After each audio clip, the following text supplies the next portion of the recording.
And we have not seen many born EVs that have wowed us outright, which takes us back to the golden ice age backseat experience. Very few. I mean, right now while we talk, I'm trying to think of which one wowed me. And I'm going to say, wow, hasn't happened yet. When we did the Creta Electric, there were a whole bunch of comments saying that, oh my God, this uses an NMC battery. Oh my God, this is not a born EV. And it's a converted platform. So it's, who the hell will pay this kind of money for that? Sorry, you gave such a great idea to Triumph. What? If they were to make an electric motorcycle, it had to be formatted as a retro, like the Flying Flea C6s. And if you were to do that, the name is Born EV. Born EV. Achha, oh, hey dude, damn good, man. Yeah. Sorry. You're talking about Born EVs versus converted. So, again, and this is the idea that Shumi is already referred to. If you buy into the hype, you sell yourself short. Judge a product on the basis of what it does. The Creta EV is shockingly a modified platform, but one of the best backseats that we've experienced till now in terms of under-thigh support. It's better than the 6E, clearly. It's, from whatever I can make out, it's better than, the backseat experience is better than the Vitara electric that's going to come, e-Vitara that's going to come. Whatever images and videos a little bit that I've seen, and I was taken aback by that. And we have not seen many born EVs that have wowed us outright, which takes us back to the golden ice age backseat experience. Very few. I mean, right now while we talk, I'm trying to think of which one wowed me. And I'm going to say, wow, hasn't happened yet. No, and in fact, not directly related to this, but I have been riding a Rizda, the Ather electric, back to back with the Jupiter 110, back to back with an iQube S.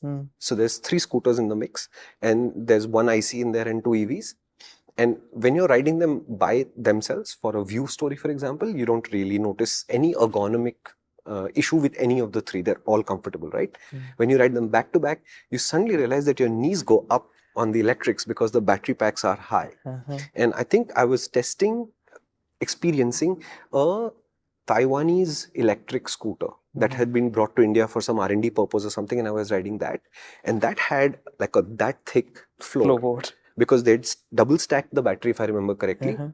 And that double stack battery was so high that I felt like my knees were next to my ears versus how they would normally be on a scooter. So it doesn't occur to you when you're doing it by itself, but when you're doing this back to back, suddenly the difference, which is technically what, 2 inches, 1 inch, whatever it is, it can make a big difference. Right. And the other argument was that the Creta uses NMC, right? And look at Mahindra, they're offering lithium ion with the... Do you remember another Mahindra that came as an EV not too long ago? What battery pack it used? What chemistry? Yeah. So, and that wasn't the only one. Mercedes has used it. Tesla's used it. Agreed, there are newer chemistries and there are new advantages that come out of that, but that doesn't outright mean something is obsolete and done and dangerous, right? Because keep in mind, this battery pack is cooled. This battery pack for the top spec variant is heated, so which means it can manage itself in different kinds of environments.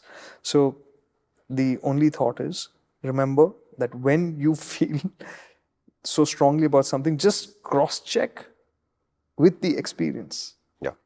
And yes, maybe you don't want to buy a vehicle today because you're unsure about the chemistry. Then wait it out. Yeah. With the electrics, our advice has been consistently the same.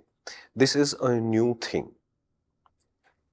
Everybody, including 100 governments, might be saying this is the next big thing. And maybe it is, maybe it's not. I don't know. I think it will be. But you're at the beginning of that curve of technology and things will evolve really quickly. Just to give you an example, between the Seal and the Sealion, the motor itself has changed.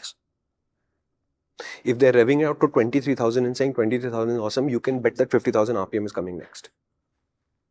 That doesn't mean 23,000 is useless. It means 50,000 is better.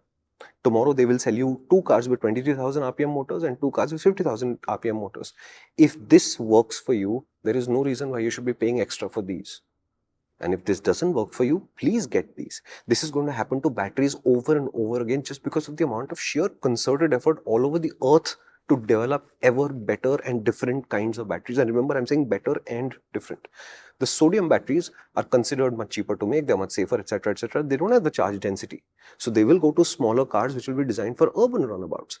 But the lithium-based batteries, which are considered in so many thousands of ways bad for the environment, etc., etc., they are the more powerful batteries, and longer distance applications and more luxurious products will probably have some version of lithium. But this is all we know right now. There are, I don't know, 1,500 other kinds of ways to store energy that are being worked on right now. And tomorrow something will come and supersede all of these. I always remind you, to me, electrics today is the same as 1910s, 1920s motorcycles. Everybody's going to try everything. They tried mounting engines to the front wheel. That had pros and that had massive cons, so it's not around anymore.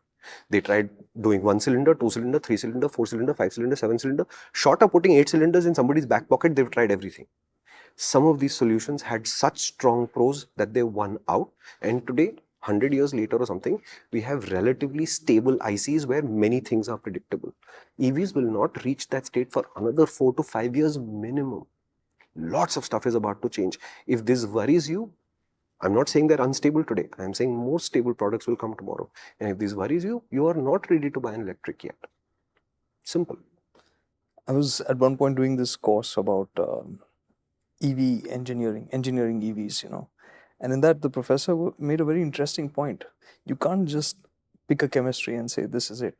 You have to decide what the purpose of the vehicle is. Yeah. And in that, the interesting thing was, if you take and this was again a point that somebody brought up, that an NMC pack's total charge life cycles are lower than that of an LFP, valid. But if your range of that vehicle is going to be 400 kilometers versus what it was 200 kilometers a few years ago, your charge cycles are going to be fewer for the lifespan of that vehicle in itself. Correct. Right? So you have to look at the entire application Yep. and then look at the full picture rather than just picking bits and pieces out of it. And finally, of course, it's always how it performs. And so judge on that basis rather than snap calls. Hello. If you enjoyed this clip, which means you're into good conversations, and that's what we're all about. It's really hard packing in the essence of an idea into a 60-second clip. This 3-minute, 5-minute video would have given you a sense of that. And you can enjoy this entire conversation in its full glory on the MotorInc channel. So why don't you head out over there and subscribe to that? And you could subscribe to this channel as well if you enjoyed it.